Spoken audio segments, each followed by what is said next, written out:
السلام علیکم ورحمة الله وبرکاته. فهم قرآن بشیوی آسان در جلسه 19 خوش آمدید. و جلسه 19 جلسه اخیر دوره اول است و شما یک دوره دیگه هم داریم. این جلسه اخیر دوره اول است و در این جلسه مبارک انشاءالله ما و شما دعای زیادت علم را یاد میگیریم و این را یاد میگیریم که طریقه یاد گرفتن علم چی هست و وسائل که برای علم لازمی هست در لابلای آیات قرآن کریم انشاءالله او را ما و شما میخوانیم. و در بخش قواعد تمرین امو فاعل و مفعول و مصدر است در قالب 4 ابواب کثیر الاستعمال که ما و شما او را خواندیم و در اخیر نکات تربیتی هم داریم که با هم انشاءالله شریک میسازیم. اولین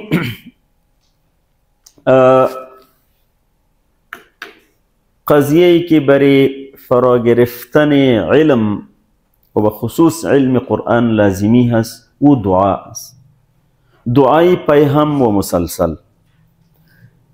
و دومین نقطه در فرا گرفتن علوم قرآنی و در دیگر علوم استعمال وسائل است، استعمال وسائل. و سومین نقطه که در درس امروز ما و شما در لابلای در روشنی آیات میخوانیم روحیه تسابق فی الخیر، روحیه رقابت سالم که در کار خیر یک از دیگه باید چی بگیرن؟ سبقت کنن و پیشی بگیرن. موضوع اول عزیزان گرامی در روشنی ای آیات است که الله رب العالمین بای حبیب صلی الله علیه و سلم تعلیم داده در قرآن کریم که بگو که یا الله ای پروردگار من در علم ما اضافه فرما. این دعا است در سوره طه آیه 114 سوره طه. همه ما و شما را میخوانیم. اعوذ بالله من الشیطان الرجیم بسم الله الرحمن الرحیم رب زدنی علما رب زدني علما رب زدني علما. ترجمه کنین رب و ربی ای رب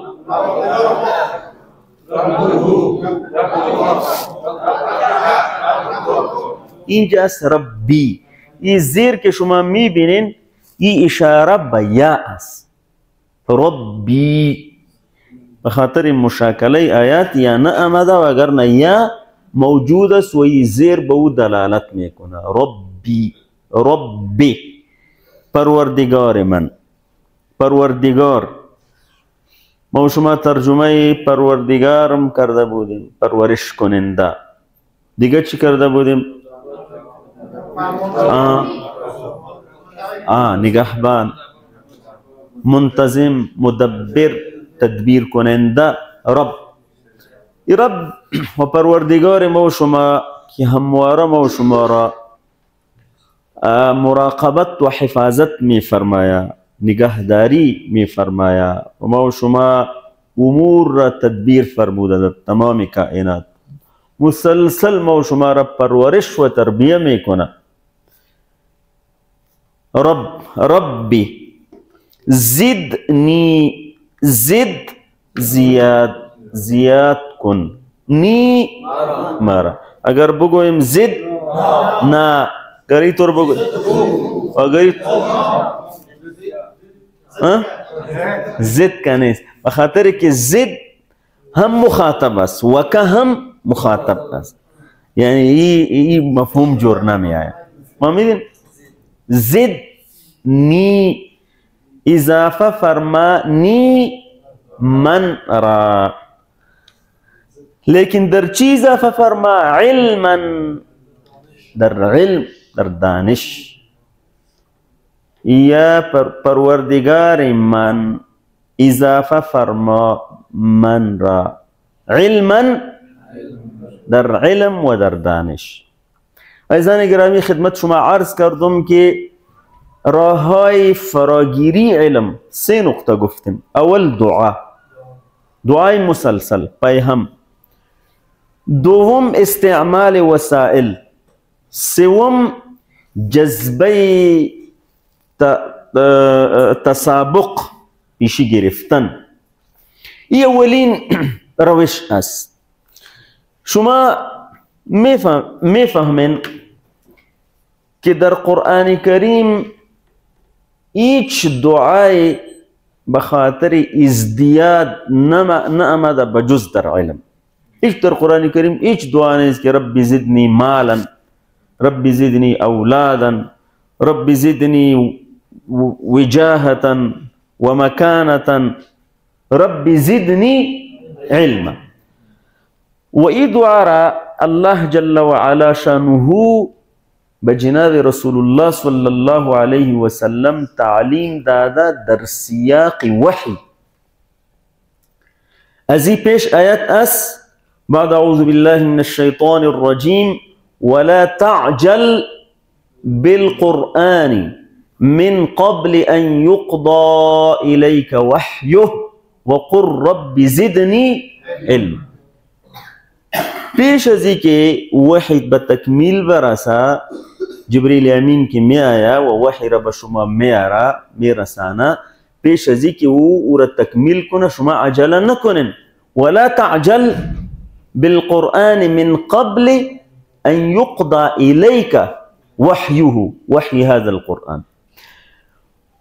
وباز برش معا می فرمایه وقل وبگو ربی، چی معنی؟ زدنی علما، در علم.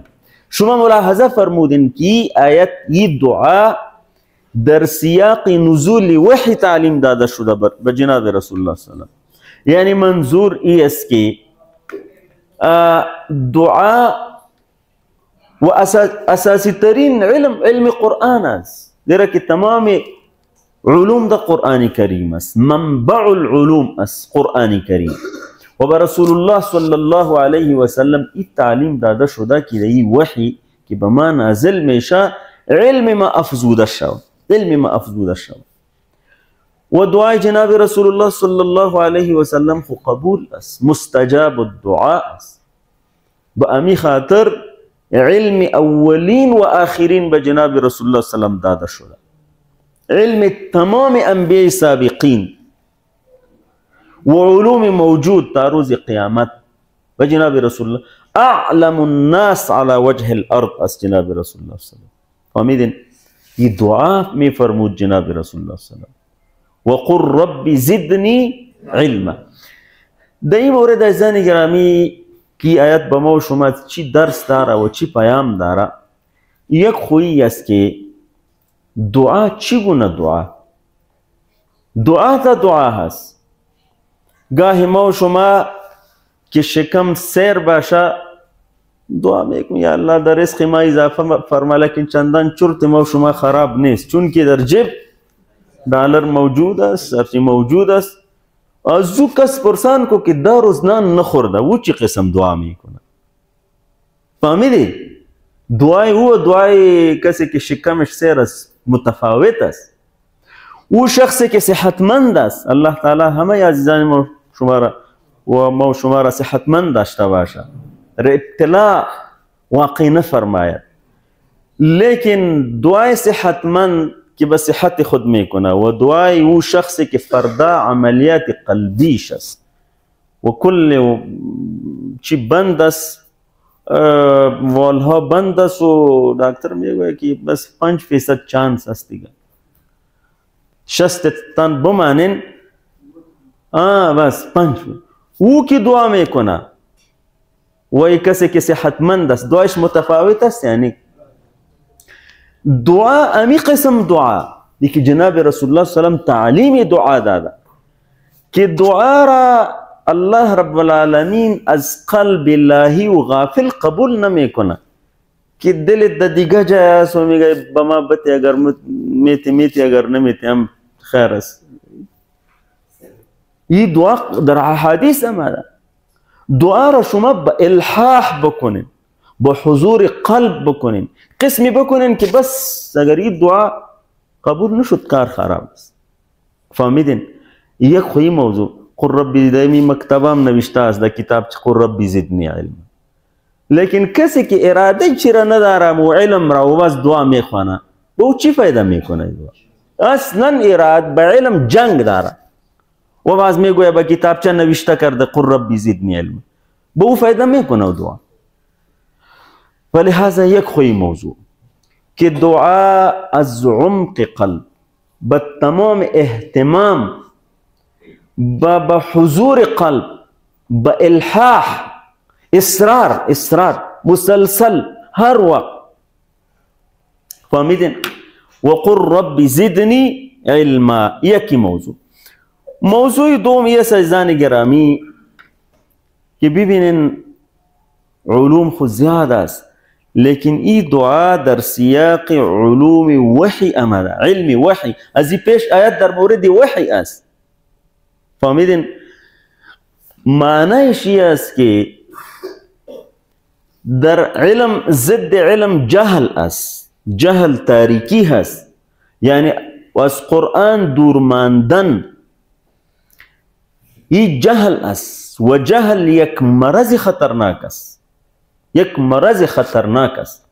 اگرچه بعضی مردم آن قدر جاهل مرکب هستند، جاهل مرکب را خو میشناسید، آن کس که نداند و نداند که نداند، نداند و نداند که نداند.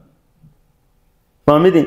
این شخص ابد و دهر جهالت میماند. فهمیدین؟ یک شخص که نمیدانه و این مرض برش معلوم است که نمیدانیم که کوشش بکنیم که بدانیم، لیکن یک شخص که ایرم نمیدانه که نمیدانیم، این جهالت مرکب است. فهمیدین؟ مرکب خو میفهمین نه؟ اصطلاح مرکب و مکعب این بسیار خطرناک است. یک کس نمیدانه و اینطور تصور داره که از همه ما بیشتر میدانیم. فهمیدین؟ این بسیار خطرناک است، بسیار خطرناک است.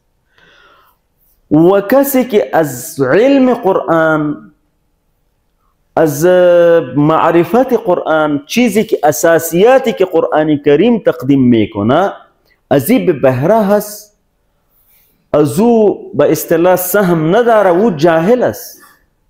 اگر 5 دکترام داشته باشه او جاهل است. یک 15 چی ماستریم داشته باشه اسندبازم جاهل است. فهمیدین؟ لیکن قرآن کریم این است که اساسیات علوم، امی علومی که به او کامیابی انسان منحصر هست، انحصار کامیابی انسان به امی علوم است که در قرآن کریم است. عزیزان گرامی، در روشنی آیه 114 سوره طه ما شما صحبت داشتیم که یکی از عمده ترین وسایل فرا گرفتن علوم قرآنی دعا است. انسان حرکت میکنه و توفیق و برکت از طرف الله رب العالمین است. به امی خاطری دعا را ما شما خواندیم و ترجمه شایعات گرفتیم و این را فهمیدیم که به جناب رسول الله صلی الله علیه و آله و سلم فقط در ازدیاد یک چیز تعلیم داده شده که همان علم است. سوال این پیدا میشه که انسان خود دیگه ضروریات هم داره، یعنی خود در زندگی خود چقدر ضروریات داره و هم بسیار مهم است. علما می فرماید که اساسی و علم درست است. علم درست که با انسان حاصل شوه و الله رب العالمین از عطای خود به انسان عطا فرماید، دیگه تمامی مسائل او جور میشه. تمامی مسائل او در روشنی علم درست ترتیب میشه. و همین خاطر است که جناب رسول الله صلی الله علیه و آله و سلم تعلیم داده شده که یا حبیب صلی الله علیه و سلم بگو رب زدنی علما. موضوع دیگه ای است عزیزان گرامی که علم، مجرد علم در اسلام مطلوب نیست، علم برای عمل است. در دعاهای از جناب رسول الله صلی الله علیه و سلم مأثور است که فرموده که اللهم انی اعوذ بک من علم لا ینفع، از او علمی که نافع نیست از او پناه میخواهیم، در پناه تو میاییم از شر و علمی که نه در دنیا به انسان نفع داره و نه در آخرت. چقدر علوم و فنون هست که دنیای انسان را تباه کرده. این اتمی که جور شده، این بم اتم، این را کی جور کرده؟ انسان جور کرده. و دهقانی را جور نکرده، کسبکاری را جور نکرده. او شخصیتایی که در فیزیکس و در مثلا در علوم ساینسی با اعلی‌ترین مدارج رسیده، اونایی را جور کرده. انتخابی که به نیوکلیر میشه و انتخاب سادی نیست، علم است. لیکن شما میفهمین که به دست خود انسان وسایل تباهی مهیا شده. ما بسیار وقت پیش یک جای خوانده بودیم، یعنی شاید 30 سال پیش، که در دنیا آنقدر بم اتم موجود است که ایرا 30 بار ویران کرده میتونه، یک بار نه، 30 بار. ایرا کی جور کرده؟ انسان جور کرده. او به دست کسی که کلیدهای امی هست، او خو انسان است. تصور کنین اگر انسان دیوانه شود و بگوه که بیان یک تجربه بکنیم، انسان است. انسان خو بنده خو مانده است، چی میشه؟ این علوم که بدبختی را به انسان ها به بار آورده علوم است، لیکن این که چقدر انسان ها را از الله رب العالمین بیگانه کردن، دور کردن، انسان ها را وحشی ساختن. همی یک لباس به تن داشت او را موضوع گرفتن. میگه این علم است، این فن هست. و این خاطر این یکی از موضوعاتی است که ایرا ما شما باید در نظر داشته باشیم، یکی علم برای عمل است. باز دایره عمل دو دایره داره. یک دایره اعمال انفرادی هست که او میدانه و شخص میدانه، منفعتش ذاتی هست، به ذات یک انسان فایده میرسانه. لیکن بعضی از این اعمال اجتماعی است، به اجتماع، به همسایه، به انسانای دیگری تعلق داره. ما و شما علومی که قرآن کریم به ما و شما تعلیم داده در هر دو دایره، انسان به اخلاص و ایمان و یقین و تقوا و پرهیزگاری، کل اعمال فردی انسان است. لیکن بسیاری از اعمالی که امی علم قرآنی به ما و شما یاد داده اجتماعی است. تعاونوا علی البر والتقوى، ای دعوت الی الله، ای کارای خیر، ای خیر رساندن و خدمت مردم، ای به تنهایی نمیشه. فلهذا علم بخاطر معلومات ما یاد نگیریم، علم بخاطر عمل. اگر فقط معلومات و انفارمیشنز مطلوب باشه، این موبایل از همه ما و شما معلومات بیشتر داره. یک کلیک بکنین دنیا جهان همی علوم دینی می آید. چقدر آیات کار دارین در تقوایی بر شما میکشه، چقدر احادیث کار دارین. لیکن این عبارت از یک وسیله هست. متاسفانه بدبختی انسانا دی عصر جدید ای است که قوت و علم بجایی که انسان را تقویت ببخشه، آهن را تقویت بخشید، آهن را بالا کرده و آسمان ها، این علم بالا کرده. انسان امونجا در قعر بدبختی ها هست. کمپیوتر عالم شده، فهمیدی، موبایل ها عالم شده و انسان امونجا مانده. بخاطر این که این علم امو حیثیت خود را از دست داده، یعنی علم برای عمل بود ولی فقط یک تسابق در معلومات شد و چی شد. حتی همی سیستم های ارزیابی که هست بسیار وقت یعنی امو حقیقی، امو شخصی که حقیقتا میفهمه و اصلا در نتیجه ارزیابی ها معلوم نمیشه، یک چیزی نسبی هست. به این خاطر عزیزان گرامی موضوع دیگه در که به ما و شما درس است است. سومین نقطه ای است عزیزان گرامی، بعضی از مردم انسانای جاهل در جامعه ما و شما موجود است، اونا بجایی که انسانا را به علم تشویق کنه میگه امی کفایت میکنه، امی قدر که میدانیم.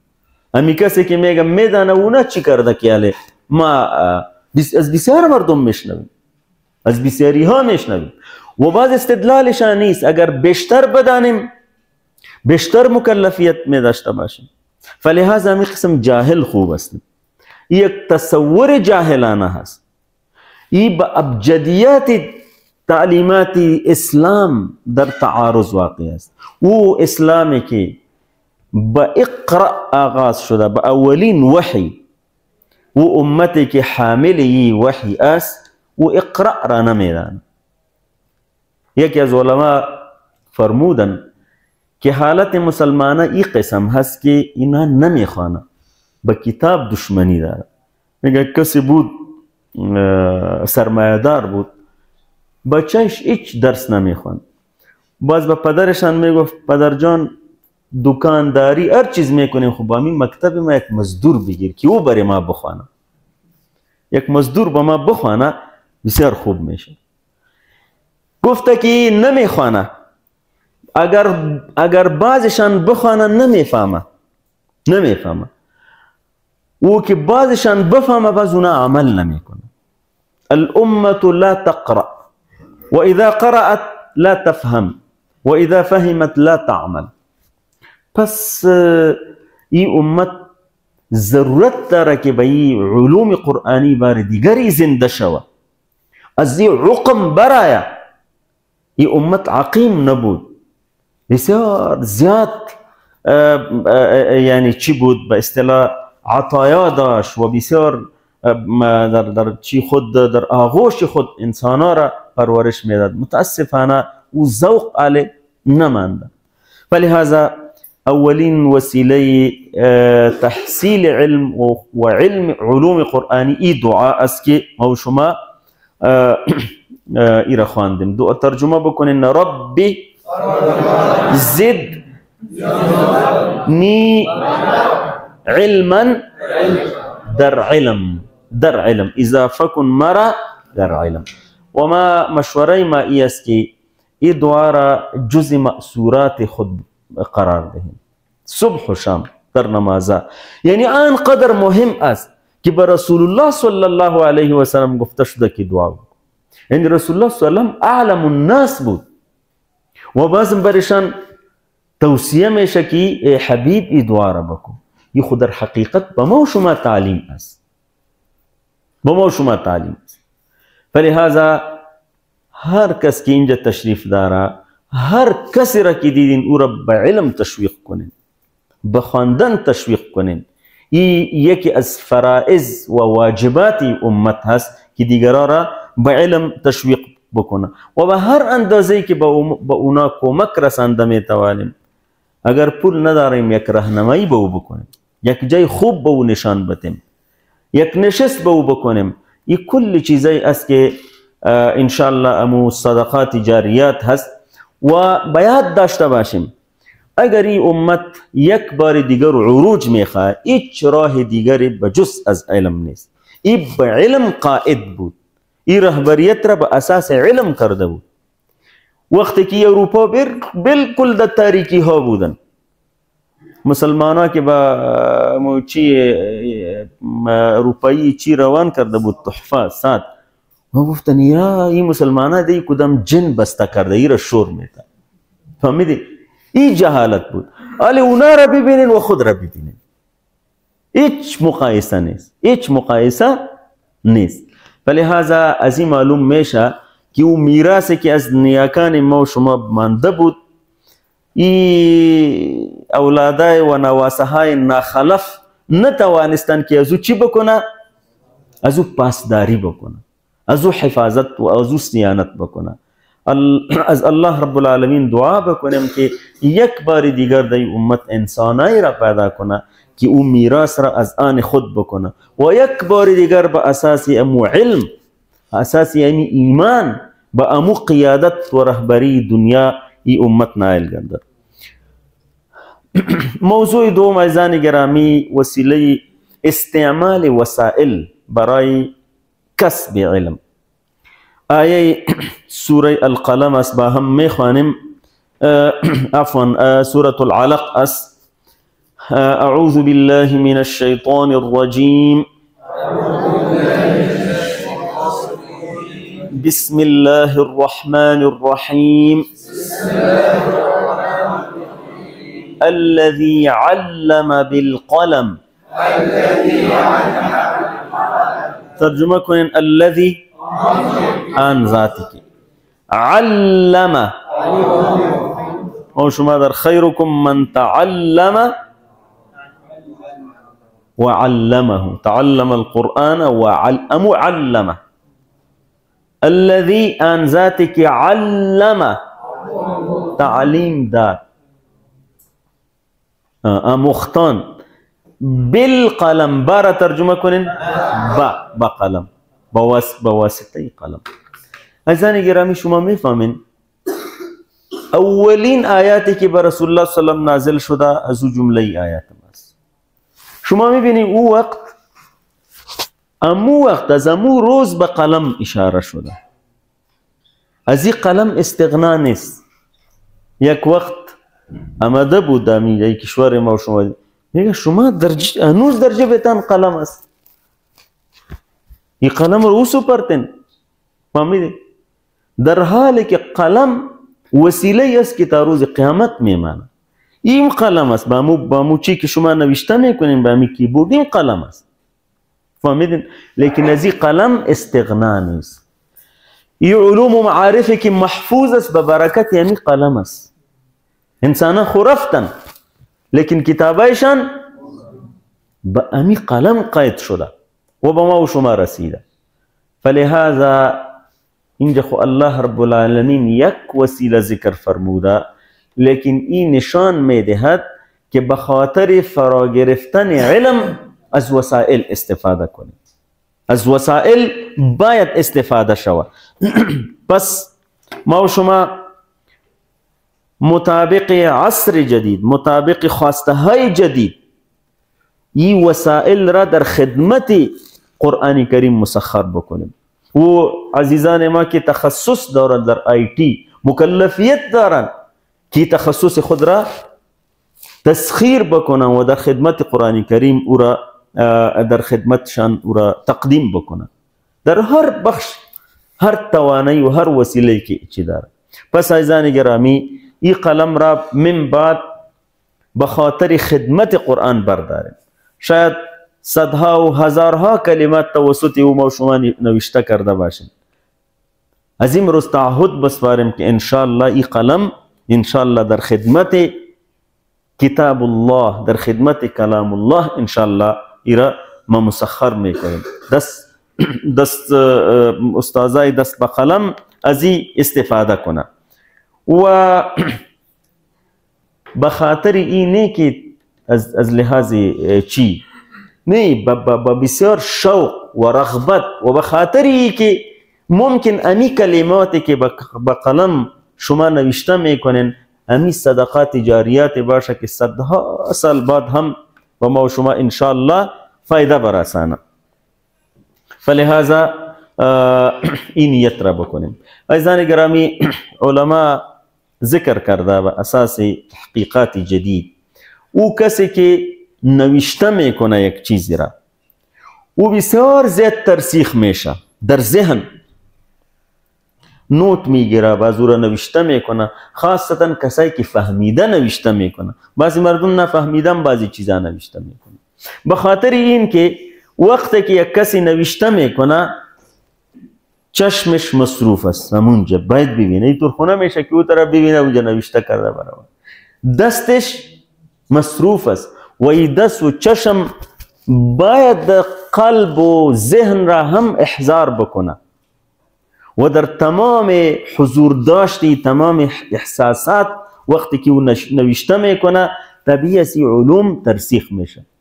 علمای سابقین بسیار کم می بودن که نوشته نمی کردن. این محدثین کرام که می رفتن بس اساسی ترین اساسایش امو کتابچه ها و امو کتابایی بود که امو نوشته هایشان الحمدلله فی الحال این امت از او استفاده میکنه و این تمام انسانیت از او استفاده میکنه. ترجمه کنین الذی علم بالقلم بقلم بواسطه قلم. و سومین نقطه برای فرا گرفتن علم و روحیه تسابق هست، روحیه پیشی گرفتن از دیگر. قرآن عظیم الشان در این مورد در زیاد آیات خود ارشادات فرموده. از جمله آیات است ایکم احسن عملا لیبلوکم ایکم احسن عملا. ایکم احسن عملا آیات آمده مثلا فاستبقوا الخیرات، فاستبقوا الخیرات، مسابقه در خیر. ایو یک کلمه قرآنی هست که زیاد استعمال شده، تقریبا 59 بار. ایو معنی کدام، کم شما، ایو و اگری طور بگویم ایو نه ایوهم، ایوهم اینجا است ایوکم، کدام یکی از شما احسنو، یک حسن است یک احسن است، فهمیدین؟ ایکم احسنو بسیار زیاد بهتر و بسیار زیاد خوب است، بسیار زیاد خوب است.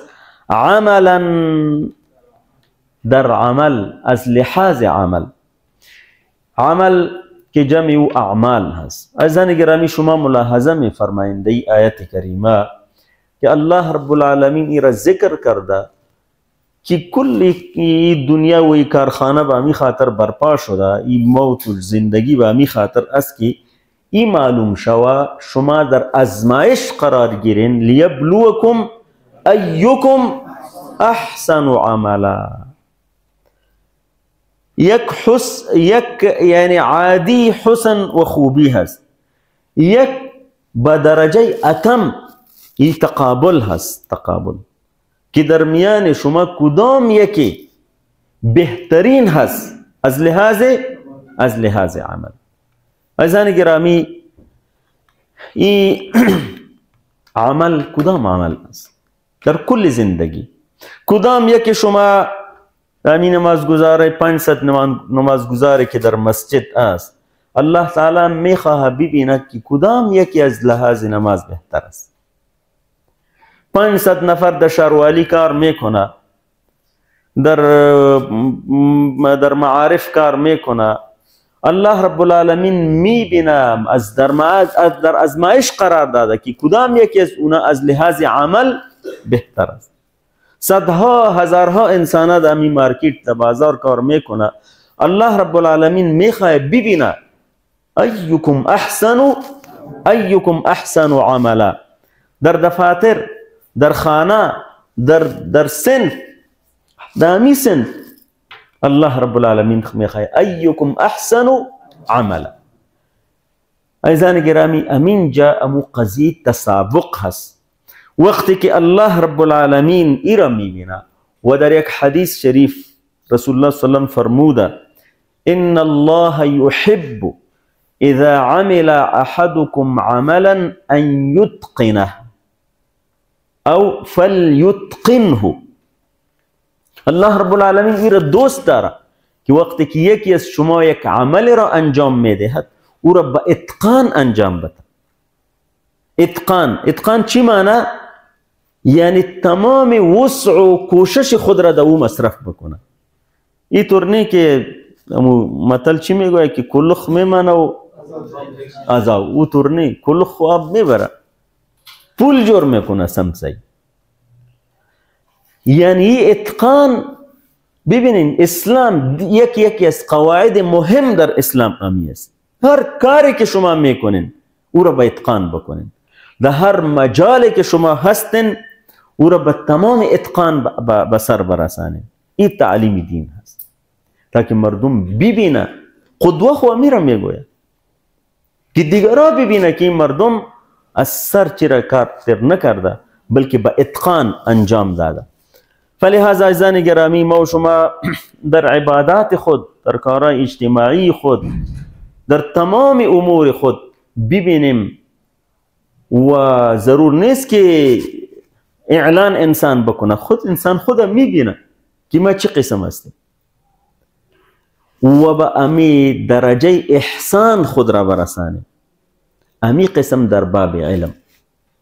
در یک صنف وقتی که ما شما قرار میگیریم ببینیم که در صنف کدام بهتر است، کدام یکی ما شما بهتر است. بعضی امی روحیه تسابق را ایجاد میکنه، مراقبت سالم را ایجاد میکنه. او کسی که پسمان است او خودم میرسانه، او دیگرها را وقتی که میبینه که او از ما بهتر است کوشش میکنه که به او مستوى خود را برسانه. لیکن انسانای تنبل و کسول میگویا بیازوم از ما چیزی جور نمیشه، فهمیدی همون نمره کامیابی را بیازوم میتا استاد. فهمیدی؟ این بازو کسالت و تنبلی هست که این مناسب نیست برای یک مسلمان. زیرا که اینجا خو این دیده میشه. و اگر شما متوجه شده باشین اینجا الله رب العالمین ایرا فرموده ایکم احسن، ایرا نفرموده ایکم اکثر عملا. فهمیدی؟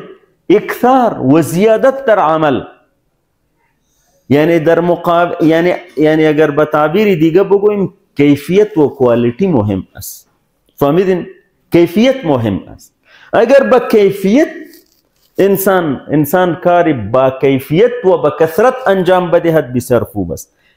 لیکن اگر زیاد انجام دادن نمیتونه، عمل کم لیکن احسان دو باشه، همو کوالیتی و کیفیت در نظر گرفته شوه. اینجا مهم کیفیت هست از کمیت. ایکم احسن عملا. ترجمه کنین ایکم احسن عملا. پس 3 نقطه بود. اول در روشنی آیه سوره طه بود رب زدنی. دوم در روشنی آیه سوره العلق بود الذي علم. و سومین نقطه ایکم احسن عملا، یعنی مسلسل دعا برای فراگیری علم و بعد از استعمال وسائل و بعد از روحیه تسابق و پیشی گرفتن. الله رب العالمین به ما و شما توفیق عطا فرماید. تی پی آی را تکرار کنین.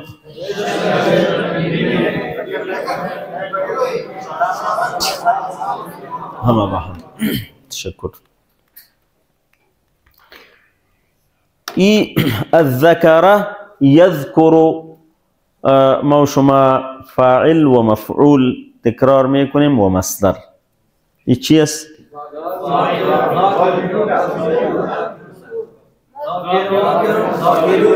یک بار دیگه.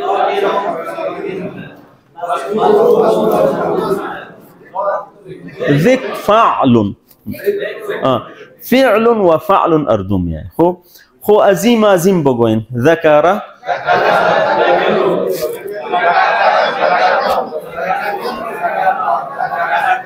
مضارع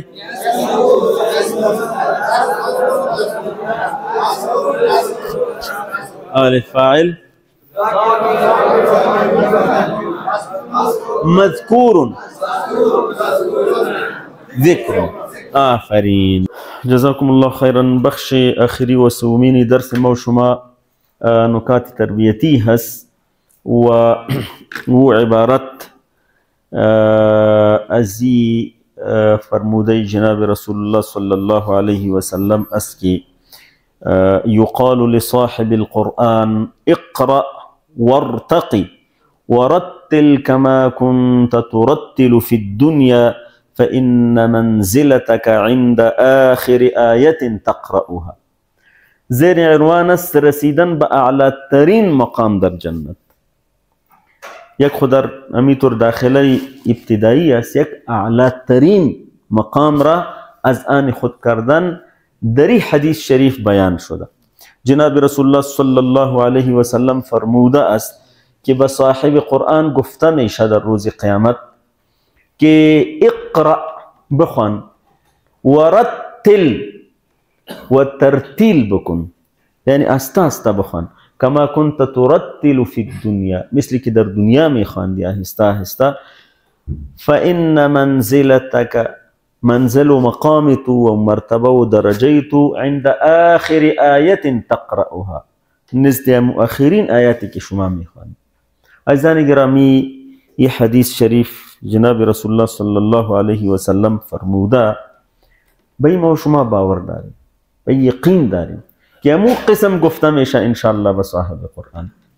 موضوعی است که صاحب قرآن کی است. اینجا چیزی که در جامعه ما و شما رواج شده و ای است که کسی که 30 سپاره را حفظ کرده او صاحب قرآن است، یک و دو را که یاد کرده او را نمیدانه. این طور نیست. هر کس به هر اندازه که به قرآن کریم چی داره ارتباط داره امو صاحب قرآن است، و هر کس که به هر اندازه ارتباط خود را بیشتر کرده میتونه به امو اندازه این صحبتش به قرآن کریم چی میشه؟ افزوده میشه. فلهذا هر کس که به شکلی از اشکال به قرآن کریم ارتباط داره او انشاءالله از اهل قرآن است، لیکن دایی تسابق دایی بکار است که پیشی بگیریم یک از دیگه. فهمیدین؟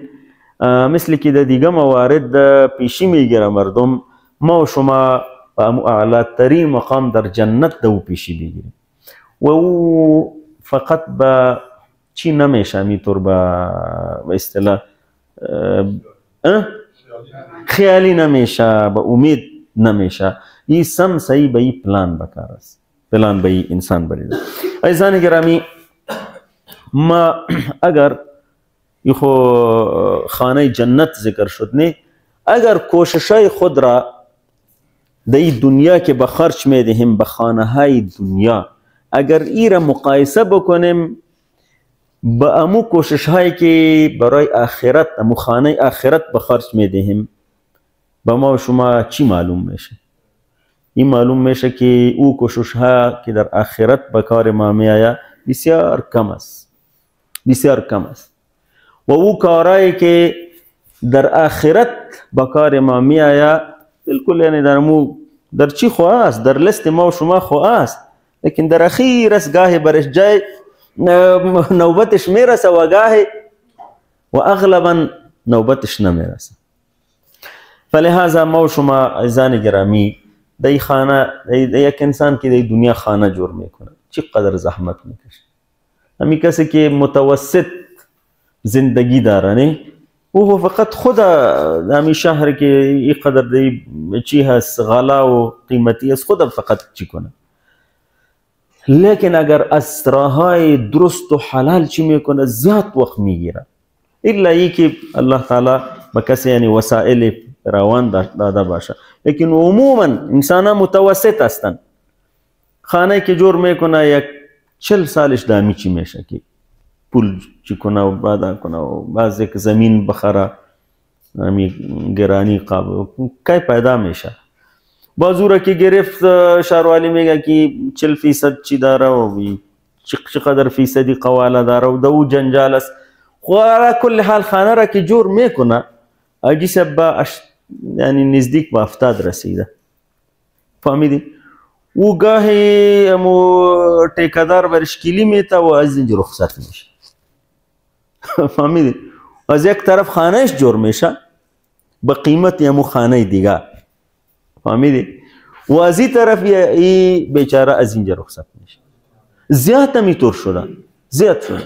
اگر رخصتم نشوه او در یک حالتی است که او دیگه بله هیچ و موچی نیست. یعنی حقیقت امر امی است. ای به این خاطر نیست عزیزان گرامی که ما این دنیا را آباد نکنیم، را آباد کنیم، لیکن راهی جستجو بکنیم همون بابا شما از کلید دین در دنیا کشن. فهمیدی؟ و بعضی قسم آباد میشه که باز کل مردم باز آباد میشه، فقط یک نفر نمیشه. این مقایسه بکنیم عزیزان گرامی. ما شما به ایمان و باور داریم که ما مسافر هستیم. قسمی که جناب رسول الله صلی الله علیه و سلم با صحابی فرموده، غالبا عبدالله بن عمر رضی الله عنه است، می فرماید که رسول الله صلی الله علیه و سلم با شانه ما دست ماند و گفت که یا عبدالله کن فی الدنیا کأنک غریب او عابر السبیل. در دنیا قسم باش که ناآشنا هستی. ناآشنا به این معنی شما یک جای هیچ کس را نمیشناسین، اون جای رفتین، مثلا دور کدام جای رفتین به خاطر یک کار، دیگه هیچ کس شناسا نیست و مکار خودم میکنین و پس زود تیکتا گرفتین و میایین. فهمیدین؟ کأنک غریب. امی قسم ما و شما در دنیا باش.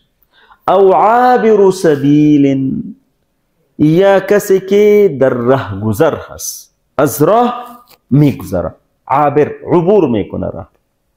شما فرض کنین که یک کسی مثلا به طرف شمال میره و مسالنگ بسیار خوشش آمده، فهمیدی؟ و از موتر تاشه و بگویا که والا امینجا خانه جور میکنه و روان است به مزار، کسی طور میکنه و موتر خوب نیم ساعت استاد میشه. لیکن کس کدام مسافر را دیدی که عابر سبیل است و اونجا بگویا که والا امینجا بسیار خوب است، امینجا خانه. ما و شما می قسم است. او عابر سبیل. عابر السبیل به این معنی باز نیست که دنیا را آباد نکنیم، لیکن قلب ما معلق باشه به آخرت، اونجا معلق باشه، اونجا معلق باشه که انشاءالله از امروز از فردا است بخیر اونجا میریم. در راه گذر هستیم و کسی که در راه از راه میگذره، عبور میکنه، باز او دیگه تصور نیست که زیاد چیزایی که ما و شما میبینیم در این دنیا عزیزان گرامی، دشمنی ها و عداوت ها و این مسائل با اساس همی چی هست؟ بهانه دیگه چیز هست و که بحث کنه انسان اخیر همی چیز میبره. برادرها بین خود جنگ است، کاکا و بچه کاکایش جنگ است، فهمیدین؟ ماما و همی قاربه که زمینشان شریک است.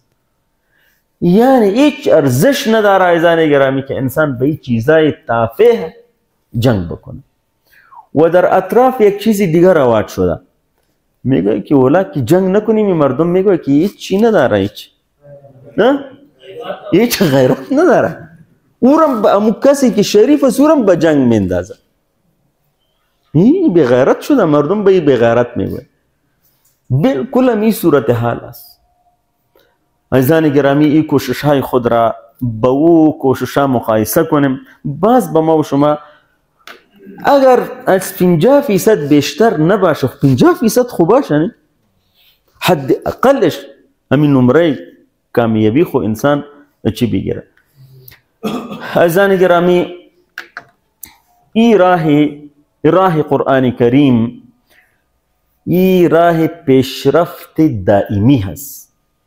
دائمی یعنی ببینین عزیزان گرامی، این ما و شما در زندگی آخرت تصوری نیست که از اونجا انسان از جنت برای خلاص موت آورده میشه، ذبح میشه.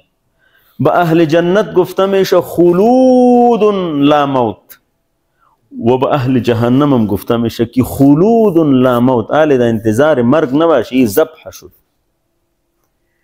و از خلود که از کامیابی دائمی است، نه که انسان به جنت بروه. الله تعالی به همه ما و شما نصیب کنه. این راه قرآن عجب راه است. نفرموده که اقرأ ورتل كما كنت ترتل في الدنيا. خو ما شما باور داریم. فلهذا عزیزان گرامی به وقت بتیم و ما شما باید یعنی در مورد قرآن کریم کمی متصور خود را تغییر بدیم. این چیزی که در جامعه هست دیگه چیز هست. بالکل قرآن کریم جدا مانده و طرف یا پیش قاری صاحبه هست، دیگه مردم اصلا او میگوید که ما به زیاد سر و کار نداریم. همینطور است. ما و شما مکلفیت داریم که تصور را تغییر بدیم. در دست هر کسی قرآن کریم بدیم، در دست هر کس، به هر کس آسان تقدیم کنیم، مردم را راغب بکنیم و خود ما و شما به وقت بدیم. الله رب العالمین به ما و شما توفیق نصیب کنه. عزیزان گرامی، ای که الله رب العالمین به می انتخاب فرموده بود ما و شما را و توفیق عطا فرموده بود که به می 19 روز خو نشد، زیاد شد، خو امی جلسات ما و شما 19 روز شد، نه دیگه خو معلق خو شما از این خو از یک ماه زیاد شد. تاریخ چند شروع شده بود؟